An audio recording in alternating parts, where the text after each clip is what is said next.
매일 묵상의 집 주일 5분 메시지. 부활하신 예수님께서 승천하시고 제자들은 예루살렘으로 돌아와 한 다락방에 모였습니다. 신학자들은 이 다락방을 마가의 다락방이라고 합니다. 그리고 마가의 다락방에 모인 약 120명의 제자들은 다 같이 마음을 모아 기도에 온 힘을 썼습니다. 그리고 마침내 오순절 절기가 되었을 때 마가의 다락방에 모여있던 제자들에게 성령께서 임하신 것입니다. 사도행전 2장 1절에서 4절. 오순절 날이 이미 이름에 그들이 다 같이 한 곳에 모였더니 호련히 하늘로부터 급하고 강한 바람 같은 소리가 있어 그들이 앉은 온 집에 가득하며 마치 불의 혀처럼 갈라지는 것들이 그들에게 보여 각 사람 위에 하나씩 임하여 있더니 그들이 다 성령의 충만함을 받고 성령이 말하게 하심을 따라 다른 언어들로 말하기를 시작하니라. 성령의 임하심은 제자들에게 놀라운 가시적인 현상을 보여주었습니다. 곧 급하고 강한 바람 소리가 온 집안에 가득했고 갈라진 혀 모양의 춤추는 불들이 제자들 한 사람 한 사람 위에 있었습니다. 그리고 제자들은 다른 나라의 언어로 말하기를 시작했습니다. 실로 오순절날 성령의 임하심은 일반적인 자연 현상에 대한 상식을 벗어나 제자들에게 나타난 성령에 대한 증거였습니다. 성령은 바람이 아니며 불도 아닙니다. 예수님께서 세례 받으실 때 비둘기같이 임하신 성령처럼 비둘기도 아닙니다. 그 모든 것들은 영이신 하나님, 성령의 임하심과 연관해 나타난 가시적인 현상일 뿐입니다. 그렇다면 성령은 왜 바람처럼 불처럼 제자들에게 임하신 것일까요? 마가의 다락방에 모여있던 제자들은 여전히 주님의 제자로 살아갈 수 있는 능력이 없었습니다.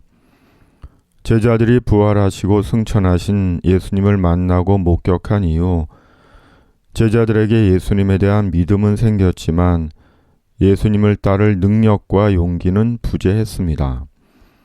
여전히 뚜렷한 자기 정체성이 없었고 자존감도 없었으며 삶의 목적과 이유를 잘 몰랐습니다. 심지어 아직도 상실에 대한 상처의 기억에 붙잡혀 있던 제자들이 있었을지도 모릅니다. 제자들은 아직 어미의 품을 떠나지 못하는 둥지 속의 다 자란 새끼와 같았습니다.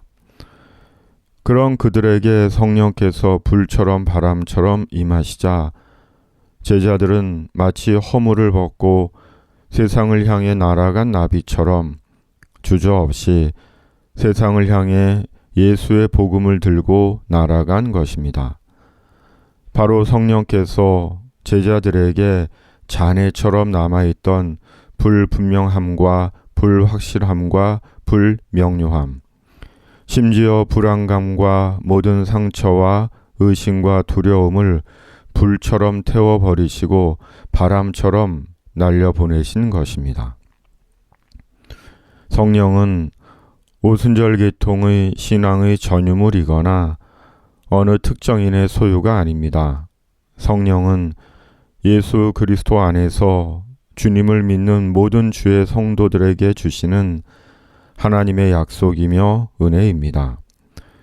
하물며 너희 하늘 아버지께서 구하는 자에게 성령을 주시지 않겠느냐 하시니라. 이 말씀을 하시고 그들을 향하사 숨을 내쉬며 이르시되 성령을 받으라. 술 취하지 말라. 이는 방탕한 것이니 오직 성령으로 충만함을 받으라.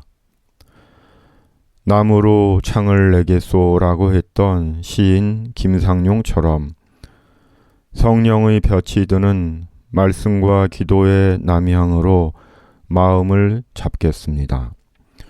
왜 사냐건 묻는 이에게 웃지요 라고 답했던 시인처럼 만일 누가 내게 왜 사냐고 묻는다면 웃으며 예수님 안에서 인생의 이유를 알았기 때문이지요 라고 즉시 말해 주겠습니다.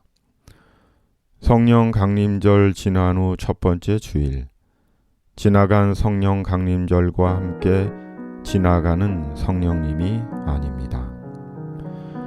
임하소서 임하소서 바람 같은 성령이여 에스겔의 골짜기에 불어닥친 생명바람, 오순절날 다락방에 말씀으로 임하신 영, 나의 영을 사로잡아 새로나게 하옵소서. 임하소서 임하소서 불과 같은 성령이여 불의 혀로 임하셔서 진리 알게 하시옵고 불세례를 베푸시어 죄의 뿌리 소멸하사 거룩하고 깨끗하게 변화시켜 주옵소서. 임하소서 임하소서 생수 같은 성령이여 거친 들에 샘이 솟고 사막에는 강 흐르고 생수 같은 주의 성령 폭포같이 부어주사 내 속에서 생명수가 흘러나게 하옵소서. 임하소서 임하소서 기름 같은 성령이여 은혜로서 치료하고 사랑으로 싸매시어 나의 영광 나의 삶이 강건하게 보전받아 어두운 세상 밝히다가 들림받게 하옵소서.